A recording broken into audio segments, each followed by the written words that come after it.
విడుదలై పార్ట్ 2 ఈ మూవీ ఈ రోజు రిలీజ్ అయింది.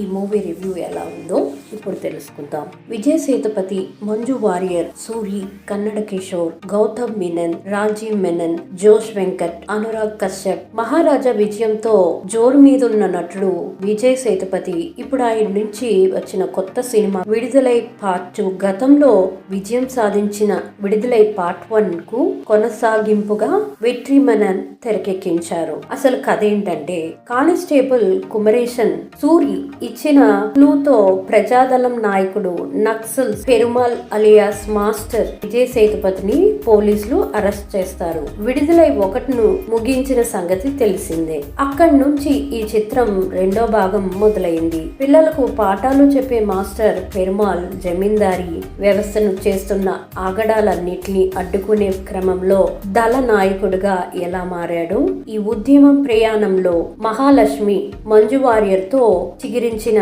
ప్రేమ తన్ని ఏ వైపు నడిపించింది, అహింసను ఇష్టపడే పెరుమాల్ తన ఉద్యమాన్ని హింసాత్మక బాటలో నడిపించడానికి దారితీసిన పరిస్థితులు ఏమిటి, నీతి నిజాయితీలతో ఉద్యోగం ధర్మంని నిర్వహించినటువంటి పెరుమాల్ని పట్టించినందుకు కానిస్టేబుల్ సూరికి ఎలాంటి ఫలితం దక్కింది అనే ఆసక్తికరమైన ప్రశ్నలతో ఈ విడుదలై 2 కథ సాగింది. మరి వీటికి దర్శకుడు వెట్రి మెనన్ చూపించిన సమాధానాలు ఎలా ఉన్నాయి తెలియాలంటే సినిమా చూడాల్సిందే. విడుదలై 1లో కథ అంతా కానిస్టేబుల్ సూరి కోణంలోనే సాగితే, ఈ పార్ట్ 2లో కథ అంతా పెరుమాల్ ఉద్యమం ప్రయాణం నేపథ్యంలో సాగింది. పోలీసు కస్టడీలో ఉన్న ఆయన డిఎస్పీ సునీల్ తన కథ చెప్పడంతో సినిమా ఆసక్తికరంగా మొదలవుతుంది. అప్పట్లో జమీందారీ వ్యవస్థ అణగారిన వర్గాలన్నీ ఎలా దోచుకుంది, ఎలాంటి అకృత్యాలకు పాల్పడింది అన్నది కరప్పన్ అనే కుర్రాడి ఎపిసోడ్ తో కళ్ళకు కట్టేలా చూపించే ప్రయత్నం చేశాడు దర్శకుడు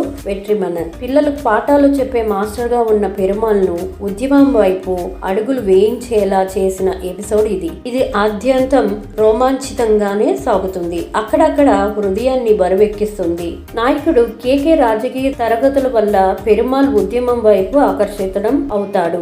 చక్కెర కర్మాగారంలో కార్మికుల హత్య కేసు విషయంలో అక్కడ కార్మికులతో కలిసి పోరాట చేయడం, ఈ ప్రయాణంలో మహాలక్ష్మితో ఏర్పడిన ప్రేమ, ఇలా కథను నెమ్మదిగా ముందుకు తీసుకెళ్లాడు దర్శకుడు. కమ్యూనిస్ట్ ఉద్యమాలు ఎలా మొదలయ్యాయి, వారి పందా సిద్ధాంతం ఏం చెబుతుంది, ఈ ఉద్యమ ప్రయాణంలో కుటుంబాల్ని పనంగా పెట్టి ఉద్యమకారులు చేసే పోరాటాన్ని చాలా లోతుగా వాస్తవికంగా చూపించే ప్రయత్నం చేశారు. అలాగే railway bridge blasting episode police వ్యవహారంలో లోపాల్ని, తమ స్వలాభాల కోసం ప్రభుత్వ అధికారులు సామాన్యుని ఎలా బలిపశువులు చేస్తున్నారన్నది, దాంట్లో ప్రజా పోరాట దశలన్నీ ఎలా ఇరికిస్తారన్నది చక్కగా చూపించారు. ఇక విరామానికి ముందు ఒక మిత్రుడు కేకే హత్య ప్రతీకారం తీర్చుకునేందుకు పెరుమాల్ కత్తి పట్టి తన ఉద్యమాన్ని హింసాత్మకంగా బాట పట్టిస్తాడు. ఈ క్రమంలో హత్యకు పాల్పడిన జమీందారులందరినీ అధికారుల్ని తన వేటాడి చంపే తీరు థ్రిల్లింగ్ గా ఉంటుంది.